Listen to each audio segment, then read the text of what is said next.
नमस्कार दोस्तों, BCR news में आपका स्वागत है। जी हाँ, आज हम आपकी मुलाकात कराने जा रहे हैं एक ऐसी शख्सियत से जो पहचान की मोहताज नहीं है। जी हाँ, हम बात कर रहे हैं अनुराधा दास जी की, जिन्होंने टीवी के क्षेत्र में एक अपनी अलग पहचान बनाई है और जी टीवी हो, MH1 हो या वो प्रोग्राम आंखों देखी हो, कोई भी प्रोग्राम हो, जिन्होंने अपने दिल से प्रोग्राम को किया है। तो आइए आज आपकी मुलाकात कराते हैं अनुराधा दास जी से और जानते हैं उनके करियर के बारे में कि उनका क्या कहना है और क्या कुछ नया करने वाली हैं अब इस लाइफ के बाद, क्योंकि यहाँ तक की जर्नी जो है आज हम आपको बताने जा रहे हैं अनुराधा दास जी की ज़ुबानी। तो आइए बात करते हैं अनुराधा जी से। अनुराधा जी, बीसीआर न्यूज़ में आपका स्वागत है। जी शुक्रिया। जी, आज आप हमारे दर्शकों को बताइए कि जो आज तक का आपका सफ़र रहा है जी, वो कैसा सफ़र रहा है आपका, और कहाँ से आप बिलोंग करती हैं और कैसे इस क्षेत्र में आप आई? जी देखिए, ऐसा है कि मैं सबसे पहले तो ये बताना चाहूँगी कि मैं बीसीआर न्यूज़ की बहुत बहुत शुक्रगुजार हूँ, आपकी शुक्रगुजार हूँ कि आप आए और इस तरह की मेरे से इंटरव्यू कर रहे हैं। तो मैं अपने श्रोताओं को मैं अपने दर्शकों को यही बताना चाहूँगी कि मैं कोटा राजस्थान से बिलोंग करती हूँ।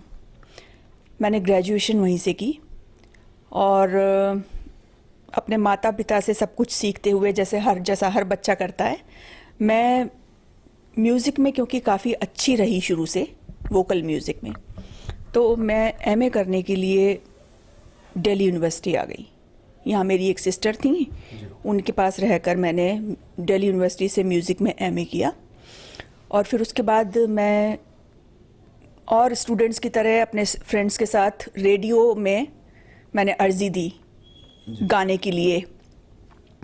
वहाँ से मैं अप्रूव हो गई और उन्होंने मुझे पसंद किया और उन्होंने कहा कि आपकी आवाज़ अच्छी है तो आप यहाँ पे अनाउंसर के लिए ट्राई करिए। तो मैंने अनाउंसर के लिए ट्राई किया, बस भगवान की दया थी, वहाँ पर भी बात बन गई और मैं रेडियो में अनाउंसर हो गई। तो रेडियो में अनाउंसमेंट के बाद दूरदर्शन की बिल्डिंग उससे बिल्कुल लगी हुई थी पार्लियामेंट स्ट्रीट में, तो मेरा वहाँ पे चक्कर लगना शुरू हो गया तो वहाँ पे जाके पता पड़ा कि अनाउंसर्स की यहाँ पर भी पोस्ट होती है, वहाँ पर भी मैंने अर्जी दी, वहाँ पर भी अप्रूवल हो गया। तो मैंने करीब 4-5 साल मान लीजिए रेडियो और दूरदर्शन में अनाउंसमेंट्स किए। फिर उसके बाद ये ऐसा, सुषमा स्वराज जी जब इसमें आई थी अपने मिनिस्ट्री में, ब्रॉडकास्ट मिनिस्टर हुई थी, तब ऐसा एक रूल हुआ कि दूरदर्शन से अनाउंसर्स को हटा दिया जाए। तो वो जॉब ही ख़त्म कर दी। हाँ, वो जॉब ही ख़त्म कर दी। तो मतलब एक तरह से दूरदर्शन में हम लोगों का लास्ट बैच था एज एन अनाउंसर। उसके बाद वो जॉब ही ख़त्म हो गई। मतलब हमने इतने झंडे गाड़े कि वो जॉब ही ख़त्म कर दी तो फिर उसके बाद थोड़ा सा टफ लगा कि अब क्या करें।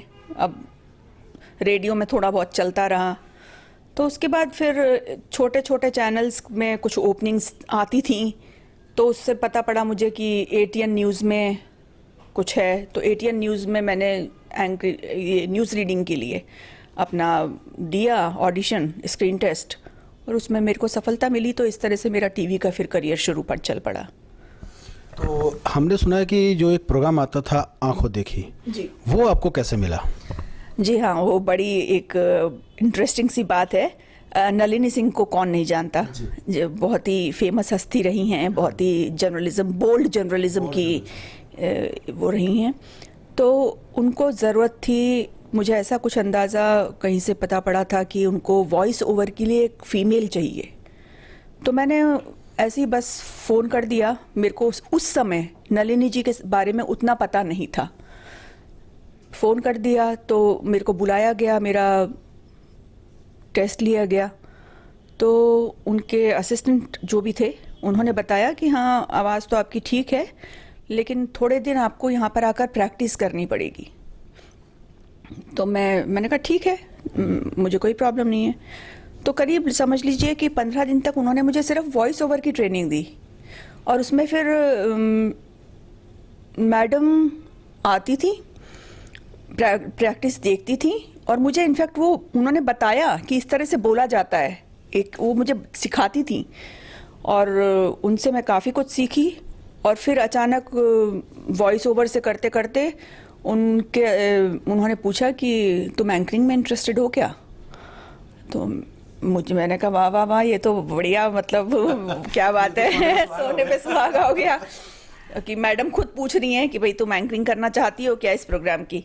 मैंने कहा मैम ज़रूर, मुझे अब अपॉर्चुनिटी आप देंगी तो ज़रूर करना चाहूँगी। उन्होंने उसका भी टेस्ट लिया, स्क्रीन टेस्ट, और उन्होंने कहा कि इसकी भी तुमको 15 दिन प्रैक्टिस करनी पड़ेगी, हम प्रैक्टिस देंगे यहाँ पे और आप आइए और प्रैक्टिस करिए। उसके बाद तो वहाँ पे प्रैक्टिस की, धीरे धीरे उनको पसंद आया काम और उन्होंने मुझे काम दिया।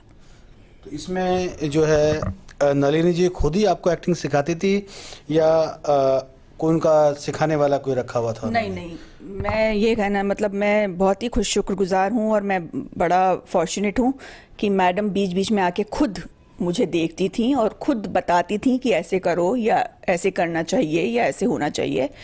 तो वो मुझे खुद ही इंस्ट्रक्ट करती थी। तो उनका एक डायलॉग जो वो बोलती थी, जो उनकी आंखें हैं, वो आंखें इतनी खतरनाक थी कि अगर कोई देख लेता था तो हमें खुद डर लगता था कि यार क्या नलिनी जी आ गई हैं। और जो बोलने का स्टाइल था उनका बहुत ही ऐसा था कि अभी बस दिल पे छू जाएगा। तो वो जरा एक बार डायलॉग कुछ सुनाएंगे आप जरा? नहीं, उसका तो ऐसा सिंपल ही था मेरा। हाँ, मुझे लोग कहते थे बाद में कि मतलब काफ़ी अच्छा कॉपी कर लेती हैं मैडम को, लेकिन उसकी सिर्फ शुरू की 1-2 लाइन यही थी कि नमस्कार, आंखों देखी में आपका स्वागत है, आइए देखते हैं अब तक की सुर्खियाँ। तो ये शुरू की लाइन होती थी और फिर एंड उसका होता था, तो रहिए ना बेखबर, देखिए फिर खास खबर, आंखों देखी। रोज सुबह जो भी टाइम होता था उसका। जी जी, बहुत अच्छे। और जैसे कि अभी हमने आपके हिस्ट्री में देखा है कि आप जी न्यूज़ से जुड़ी हुई थी, उसमें आप क्राइम देखती थी, क्राइम की एंकरिंग करती थी। तो क्राइम की एंकरिंग करने के लिए आपको कितना अपने आप को तैयार करना होता था? क्योंकि क्राइम का जो एक रिपोर्ट होती है, क्राइम का जो रिपोर्टर होता है वो ऐसा होता है कि एक जनरल रिपोर्टर या एंटरटेनमेंट रिपोर्टर बहुत अलग होते हैं, लेकिन क्राइम का बहुत हार्ड होता है। तो उसमें आपने कैसे इस महारत हासिल करी और इसमें आगे सफल हुई हैं? जी, ये एक इत्तेफाक इसको कह सकते हैं, क्योंकि आंखों देखी नलिनी सिंह जी से मैं जुड़ी हुई थी और वो अपने आप में एक बड़ी बोल्ड शख्सियत हैं। जी। तो कहीं ना कहीं मैं भी उनकी छांव में जैसे थोड़ा सा पल गई और मेरा भी ये हुआ कि शायद मेरा भी बोलने का तरीका बड़ा एग्रेसिव और बड़ा उस तरह बोल्ड टाइप का था। बेधड़क बोलती थी। हाँ, वो क्योंकि वो प्रोग्राम ही ऐसा था तो उसमें वो टोन आता था। तो शायद S1 एक चैनल था, उसने मुझे अप्रोच किया था उनके क्राइम प्रोग्राम के लिए। लेकिन वो मैं वहाँ पे गई, स्क्रीन टेस्ट हुआ, मैं सेलेक्ट भी हुई, लेकिन वो मतलब अभी चैनल शुरू नहीं हो पाया था, तब तक मुझे जी से बुलावा आ गया।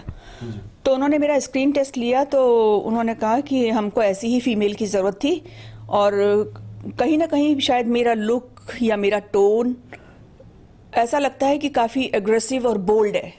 ये तो है। तो वो क्राइम में जाता है, क्राइम प्रोग्राम के साथ वो जाता है। और शायद मेरी हेल्थ, हाइट, पर्सनालिटी भी कुछ ऐसी है कि थोड़ी सी लगता है मतलब लोग मुझसे, हाँ, मतलब लोग मुझसे ये पूछते हैं कि आप पुलिस में हैं क्या? अब वो ना लगता है डील डोल से कि आप दबंग लेडी हैं। हाँ, तो वो कहीं ना कहीं शायद उसको मुझे लगता है कि मैच किया। और मैंने जब स्क्रीन टेस्ट दिया तो वहाँ पे जी की जो क्राइम रिपोर्टर की टीम थी उनको पसंद आया और उन्होंने मुझे प्रोग्राम दिया, जो मैंने करीब लगभग 1 साल तक किया। मेरे साथ और एक राघवेंद्र मुदगल भी थे, वो भी करते थे। और मेरे ख्याल में क्राइम रिपोर्टर तक के टाइम पर मैं कह सकती हूँ कि फीमेल्स में शायद मैं फर्स्ट फीमेल क्राइम एंकर रही। राघवेंद्र जी का तो डायलॉग बड़ा फेमस था जी। आप जरा एक बार दर्शकों को सुना दीजिए और डरा दीजिए कि हाँ ये क्या डायलॉग है। जी, तो वो कुछ ऐसा था कि चैन से सोना है तो अब जाग जाओ, आपके चैन और सुकून के लिए रोज जागता है क्राइम रिपोर्टर, आपको खबरदार करता है और बेबाक होकर बताता है कि आपकी और हमारी दुनिया में गुनाह ने कैसे सर खड़ा कर रखा है। तो आइए देखते हैं आज क्राइम रिपोर्टर ने गुनाह के कौन से चेहरे देखे। बहुत अच्छे, बहुत। आपकी आवाज़ में भी वही दम है जो राघवेंद्र जी की में था। तो चलिए, ये आपका रहा न्यूज़ का कैरियर। न्यूज़ के कैरियर के साथ साथ आपका फैमिली कैरियर को डिस्टर्ब तो नहीं होता था? नहीं, एक्चुअली देखिए ऐसा होता है कि कहीं ना कहीं थोड़ा सा तो फैमिली को एडजस्ट करना पड़ता है। अब क्योंकि क्राइम प्रोग्राम होता था, रात को होता था, तो उसमें ये होता था ना कि शाम को 4 बजे मेरी शिफ्ट शुरू होती थी, जो रात को 12 बजे तक चलती थी। उसमें ये होता था कि मेरे बच्चे थोड़ा नेग्लेक्ट हो जाते थे, क्योंकि बच्चे सुबह से स्कूल गए हैं, करीब 3 बजे तक स्कूल से आ रहे हैं और मम्मा 4 बजे चली जा रही हैं वर्क पर। बच्चों को टाइम नहीं मिलता था। तो 4 बजे वर्क पर जा रही हैं, 12-1 बजे आ रही हैं, तो सुबह जब बच्चे स्कूल जा रहे हैं तब तक वो सो ही रही हैं। तो वो बट थोड़ा सा मतलब मैं बच्चों के लिए वक्त नहीं हो रहा था, वक्त नहीं निकल पाया बच्चों। हाँ, तो वो कहीं ना कहीं एडजस्ट करना पड़ता था। तो सच पूछिए तो ये भी एक बहुत बड़ा कारण था कि मेरे को जी से काम छोड़ना पड़ा, क्योंकि मैं बच्चों को नेग्लेक्ट नहीं कर सकती थी कहीं। वही मैंने इसीलिए आपसे क्वेश्चन किया, क्योंकि क्या है कि रात को जो प्रोग्राम होते हैं उसमें बच्चे सफ़र करते हैं, पूरी फैमिली सफ़र करती है। जी जी। अब रात को 12:30-1 बजे आके आप डिनर कर रहे हो, नहीं कर तब तक सब खा लिया, सबने सब सो रहे हैं। अब कोई आकर दरवाजा खोल रहा है कि चलिए आइए कोई खाना, तो वो फिर वो डिस्टर्बेंस सा लगता है फैमिली में। तो वो मेरे को कहीं ना कहीं तो थोड़ा डिस्टर्ब किया था, इसीलिए मैंने वो क्राइम रिपोर्टर छोड़ा। फिर उसके बाद MH1 में भी बाई चांस ऐसा क्राइम का ही मेरे को मिला शो, क्राइम फाइटर। तो वहाँ पर भी ये हुआ कि शाम को 4 बजे जाओ, रात को 1 बजे आओ। तो फिर इनफैक्ट वो भी मैंने छोड़ दिया। क्राइम का एक्चुअली वही आपको पता है कि शाम का प्रोग्राम होता है, स्लॉट वही होता है। उस टाइम पे सब एंकरिंग वही होता है। तो आइए अब जानते हैं अनुराधा जी से कि अब फिलहाल क्या करने वाली हैं अनुराधा जी। जी, ये तो बहुत बढ़िया सवाल है और मैं भी इस सवाल में थोड़ी सी उलझी हुई हूँ। क्योंकि देखिए अभी तक मैंने करीब 14-15 साल मैंने मीडिया को दिया। हाँ जी। और मैं बहुत खुश हूँ। और मेरा फैमिली, मेरे हस्बैंड हैं इकोनॉमिस्ट हैं, डॉक्टर राम उपेंद्र दास, मिनिस्ट्री में हैं वो मेरे बच्चे संजना और मेरा बेटा उत्कर्ष, मेरे माता पिता जो सास ससुर हैं, पूरी ही फैमिली बहुत कोऑपरेटिव रही है हर मामले में। तो मैं तो बड़ी शुक्रगुजार हूँ कि मैं इस तरह के घर में आई और मुझे किसी तरह की दुविधा का सामना न करना पड़ा। लेकिन अब जो है बच्चे थोड़े बड़े हो गए हैं, थोड़े नहीं काफ़ी बड़े हो गए हैं, और अब मैं सोचती हूँ कि इस समय अगर क्या किया जाए, तो मैंने वोकल म्यूज़िक में MA किया है, मास्टर्स किया है दिल्ली यूनिवर्सिटी से। तो मैं एक तो सिंगिंग को परस्यू करना चाहती हूँ, वेरी गुड, कहीं अगर चांस मिले। अभी एक प्ले हो रहा है, उसमें मैं सिंगिंग कर रही हूँ। और इसके अलावा मेरा कहीं ना कहीं रुझान, क्योंकि इस फील्ड में रहा है और इस फील्ड से मैं जुड़ी रही हूँ, तो मेरे को एक आध ऑफर्स कुछ एक्टिंग के भी आ रहे हैं। तो बहुत अच्छी बात है। हो सकता है कि एक्टिंग से जुड़ जाऊं। बाकी मैं NGO से जुड़ी हुई हूँ, थोड़ा बहुत सोशल वर्क चलता है, थोड़ा बहुत, ज़्यादा कुछ तो नहीं कर पाती हूँ मैं। लेकिन और कहीं पर किसी तरह के इवेंट्स होते हैं तो उसमें जो भी भूमिका मुझे मिलती है मैं खुशी से निभाती हूँ। और मुझे लगता है कि बस इसी तरह से कुछ होके थोड़ा ज़िंदगी चलती रहे, और क्या। नहीं, बहुत अच्छी बात है। तो जैसे कि आप बता रहे हो सिंगिंग के क्षेत्र में आप जाना चाहते हो, तो ज़रा 2 बोल एक बार हमारे दर्शकों को सुना दीजिए आप। जी, तो एक पुरानी फिल्म का सॉन्ग है, वो थोड़ा सा मैं गुनगुना देती हूँ।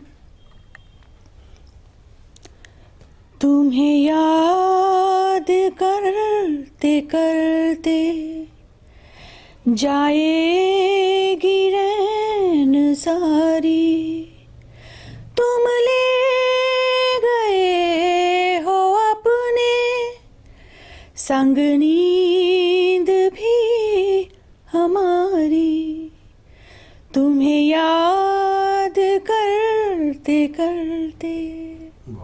बहुत अच्छे, बहुत अच्छे। आपकी आवाज़ भी एक मदमस्त आवाज़ जिसको कहते हैं, वो आवाज़ है, लोगों को पसंद ज़रूर आएगी, ऐसी बात नहीं है। हमारे दर्शक सुन रहे हैं आपकी आवाज़ को, और हम यही दुआ करेंगे और आप सभी से रिक्वेस्ट करेंगे कि अनुराधा जी की आवाज़ को सराहिए और इनकी आवाज़ को ज़रूर सुनना। जब भी कोई एल्बम या किसी फिल्म के अंदर अनुराधा जी का गीत आएगा तो आप ज़रूर सुनेंगे।